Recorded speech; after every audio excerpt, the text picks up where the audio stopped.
Hi, thanks for watching my first vegetable garden. Today I just want to take a little bit of time to show what I do with my containers and the soil that's in my green stalk towers when it comes time to winter.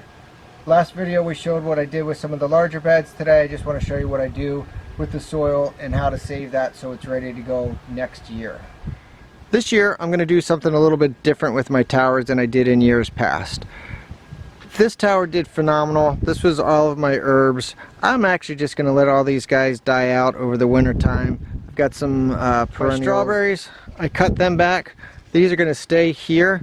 These should overwinter well. The pockets are deep enough. Hopefully the roots will be protected.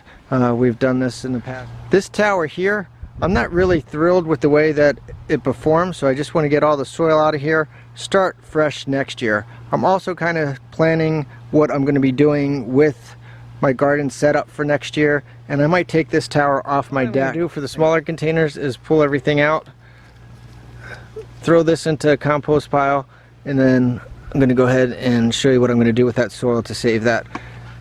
All of my smaller ones, I don't leave anything in there. My smaller root pouches, the 10 gallons to 5 gallons, I get everything out of there. Something I wanted to touch on real quick on one of the videos that we shot before, it was about leaving the root systems in from the tomatoes to break down over the winter time. The question was, what happens if it doesn't break down? My answer is, well, if it doesn't break down, then we pull it out when it comes time for the fall. I spent too much time in the past worrying about everything being perfect, and that really kept me from enjoying gardening. That's why I got into it so much heavier last year, because I realized if I do make a mistake, I can always go ahead and fix it. When I'm clearing this out for this video, if something like this gets left in there that goes into my soil pile, and when I'm going to plant next year, if I have to take this out and throw it into the compost bin at that point in time, it's not a big deal. You just go ahead, you move on, and you figure things out. This is the soil that I have left over from going into last winter. This is going to be really great, high quality when I start my gardens in the spring again. What I'm going to do here before I put any of the new containers on there, it's going to be very simple. Yeah, it's going to be very simple. I'm going to put down a layer of organic granular. Any NPK will do, anything that's on sale. Again, anything that is on sale is all you need with the organic granular. I'm going to cover that with some alfalfa pellets. Once everything is covered, you're going to just simply water in the alfalfa pellets. You want to get them nice and wet.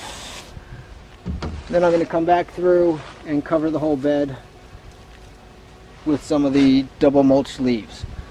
Let me get this first layer set, and I'll come back and show you what I do to finish off this pile and get it ready for the winter. Alright, now that I have the prior year soil completed, again, very simple, organic granular fertilizer.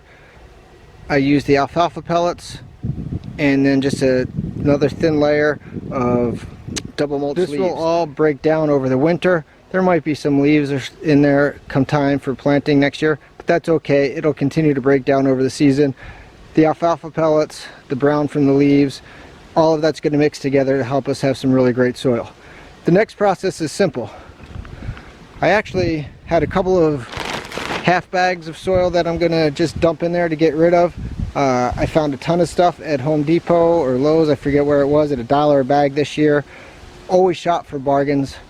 I'm going to empty out all of my different containers that I have into there. I'm just going to make one massive pile.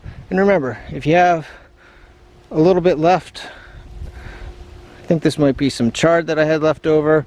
If a root gets in there, it's okay. It doesn't need to be perfect. Okay, so sometimes you have to change your game plan. I actually had to go 3 layers deep. I got my original layer that was left over from last year. I had a lot of container soil, more than I expected. Did a second layer, same process.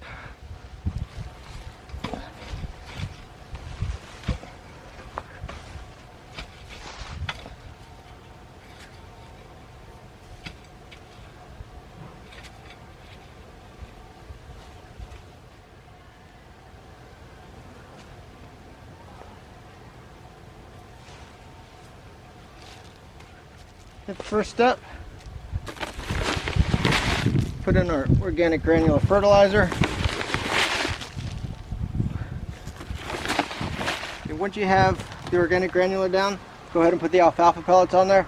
Just to give you an idea, this one large bag of alfalfa pellets, it's the second season that I've had this bag, so I can go ahead and use it again. So I'm going to get 2 full years out of one bag for a plot this size, just to give you an idea.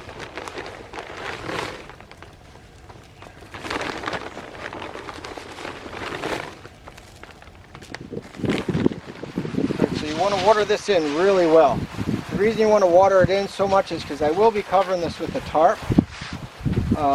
Tarp does have some holes in it.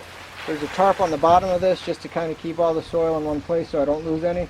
That tarp also has some holes in it. Watering this in really helps start the breakdown of it. Next step is just to cover it with a light layer of leaves. Again, these are double cut leaves. I like to use those because they do break down a little bit faster. Okay, once you have everything covered with leaves, it's time to water those in. Once I'm done that, I'm going to cover everything with a tarp and it's going to be ready to go for the winter.